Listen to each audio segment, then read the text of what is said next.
Mahirap bang mahalin ka? Di ba pwedeng ikaw talaga? Sapat bang ipaglaban ka? Ito na ba ang pagmamahal na hinahanap ko pala?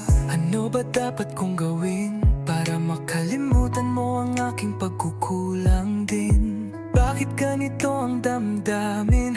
Bakit bawat hakbang ko'y tila hirap intindihin? Kung sasabihin ko ang laman ng puso ko, may pag-asa bang marinig mo?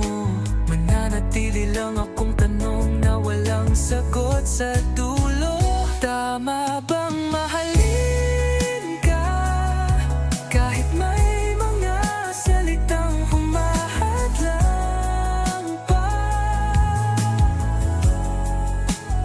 O mas mahalaga pa ang sasabihin nila kaysa sa nadarama? Kung ikaw ang pipiliin ko, may patutunguhan ba ang puso ko? O hanggang tanong na lang ba ang pag-ibig na para sa'yo? Bakit kapag ika'y malapit, mas lalo akong nawawalan ng tinig?